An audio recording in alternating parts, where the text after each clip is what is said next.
Assalamualaikum warahmatullahi wabarakatuh. Bismillahirrahmanirrahim.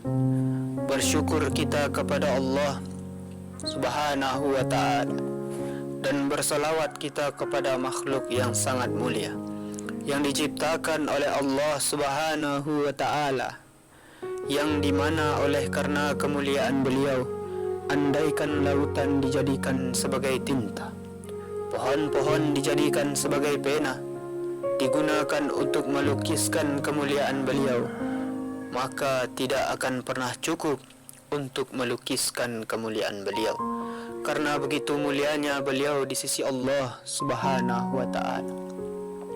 Bahkan sandal beliau pun lebih mulia daripada dunia dan seluruh isinya, karena sandal beliau pun telah berjumpa dengan Allah Subhanahu wa ta'ala di Sidratul Muntaha. Siapakah dia? Tidak lain, tidak bukan, dialah Rasulullah, baginda Nabi besar Muhammad sallallahu alaihi wasallam. Alhamdulillah, alhamdulillahi rabbil alamin, wassalatu wassalamu ala asrafil anbiya'i wal mursalin, Sayyidina wa maulana Muhammadin wa ala alihi wa ashabihil mujahidin tahirin.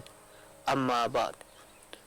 Saudara-saudaraku yang dimuliakan oleh Allah Subhanahu wa ta'ala, kisah malaikat Jibril dan malaikat Mikail menangis, saudara-saudara. Dan inilah yang akan kita bicarakan pada pertemuan kali ini. Dalam sebuah kitab karangan Imam Al-Ghazali menyebutkan bahwa iblis itu sesungguhnya namanya disebut sebagai Al-Abid, yakni ahli ibadah, pada langit yang pertama. Pada langit yang keduanya disebut Az-Zahid. Pada langit ketiga namanya disebut Al-Arif. Pada langit keempat namanya adalah Al-Wali. Pada langit kelima namanya disebut At-Taqi. Pada langit keenam namanya disebut Al-Qazil. Pada langit ketujuh namanya disebut Azazil. Manakala dalam Luh Mahfuz namanya ialah Iblis. Saudara-saudaraku yang dimuliakan oleh Allah Subhanahu wa ta'ala, dialah iblis lupa akibat urusannya. Maka Allah Subhanahu wa ta'ala telah memerintahkannya sujud kepada Nabi Allah Adam alaihi salam. Lalu iblis berkata, "Adakah engkau mengutamakannya daripada aku, sedangkan aku lebih baik daripadanya? Engkau jadikan aku daripada api, dan engkau jadikan Adam daripada tanah." Saudara-saudaraku yang dimuliakan oleh Allah Subhanahu wa ta'ala, lalu Allah Subhanahu wa ta'ala berfirman, yang maksudnya, aku membuat apa yang aku kehendaki. Oleh karena iblis memandang dirinya penuh keagungan, maka dia enggan sujud kepada Adam, Nabi Allah Adam alaihi salam, karena bangga dan sombong, saudara-saudara. Na'udzubillahi min zalik. Dia berdiri tegak sampai saatnya malaikat bersujud dalam waktu yang berlalu.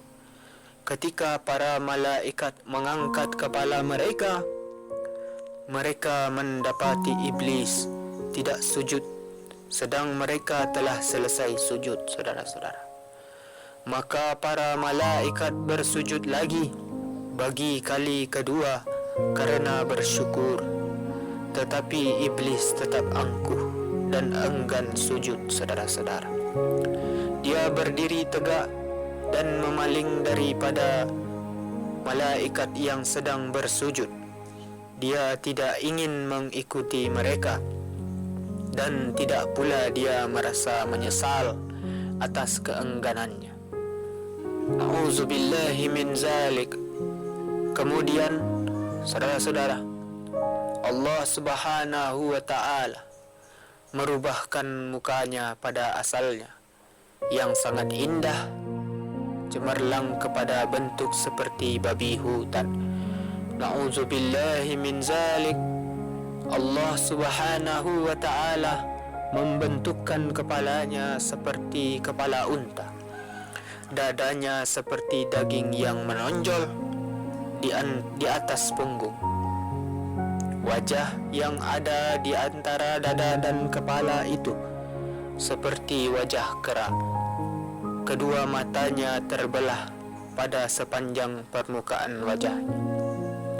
Lubang hidungnya terbuka seperti cerek tukang bekam.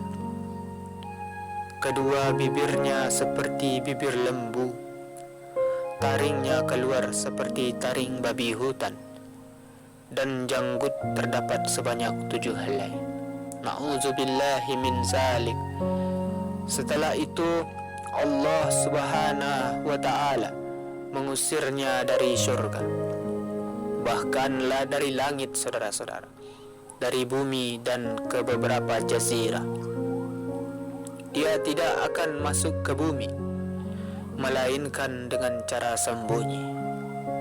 Allah Subhanahu wa ta'ala melaknatinya sehingga ke hari kiamat karena dia menjadi kafir. Walaupun iblis itu pada sebelumnya sangat indah dan cemerlang rupanya, mempunyai sayap 4, banyak ilmu, banyak ibadah, serta menjadi kebanggaan para malaikat dan pemuka. Dan dia juga pemimpin para malaikat karubin dan banyak lagi, saudara-saudara. Tetapi semua itu tidak menjadi jaminan sama sekali baginya.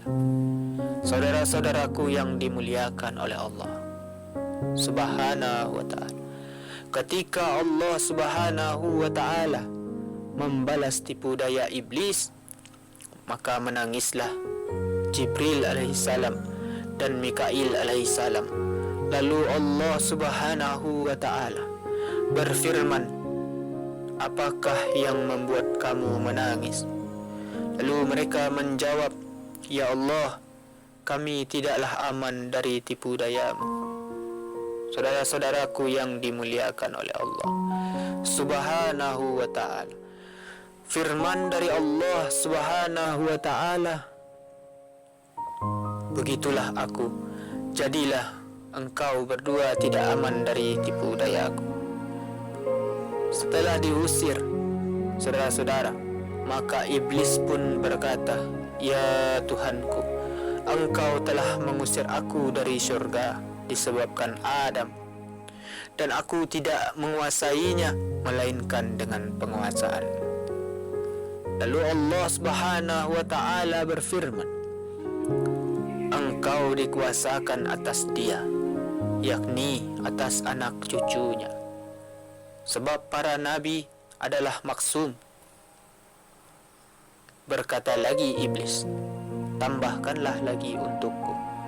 Allah Subhanahu wa ta'ala berfirman, tidak akan dilahirkan seorang anak baginya kecuali tentu dilahirkan untukmu 2 padanya. Saudara-saudaraku yang dimuliakan oleh Allah Subhanahu wa ta'ala, na'udzubillahi min zalik. Berkata iblis lagi, tambahkanlah lagi untukku. Lalu Allah Subhanahu wa ta'ala berfirman, dengan maksud dada-dada mereka adalah rumahmu, engkau berjalan di sana sejalan dengan peredaran darah. Saudara-saudaraku yang dimuliakan oleh Allah Subhanahu wa ta'ala, na'udzubillahi min zalik. Berkata iblis lagi, tambahkanlah lagi untukku.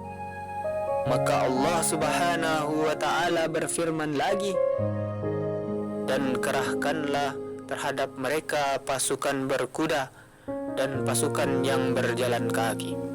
Artinya mintalah tolong menghadapi mereka dengan pembantu-pembantumu, baik yang naik kuda maupun yang berjalan kaki.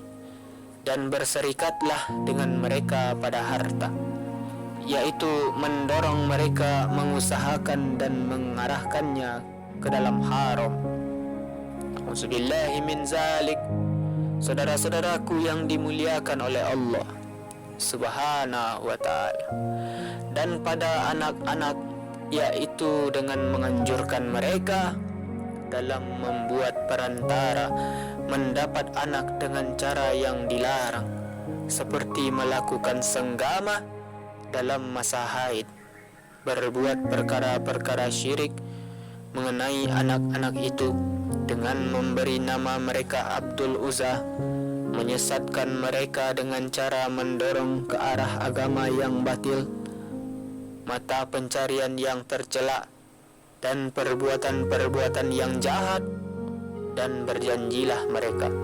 Hal ini ada disebutkan dalam surah Al-Isra ayat 64, yang bermaksud, gerakkanlah orang yang engkau kuasai di antara mereka dengan suara engkau, dan kerahkanlah kepada mereka tentara engkau yang berkuda dan yang berjalan kaki, dan serikanlah mereka pada harta dan anak-anak, dan berjanjilah kepada mereka. Tidak ada yang dijanjikan iblis kepada mereka melainkan semata-mata tipuan. Na'udzubillahi min zalik. Saudara-saudaraku yang dimuliakan oleh Allah Subhanahu wa ta'ala, mungkin hanya inilah yang bisa kita bicarakan pada pertemuan kali ini. Mudah-mudahan ada manfaatnya. Terima kasih atas segala perhatian. Mohon maaf atas segala kekurangan. Usikum wa nafsi bitaqwallah. Wassalamualaikum warahmatullahi wabarakatuh.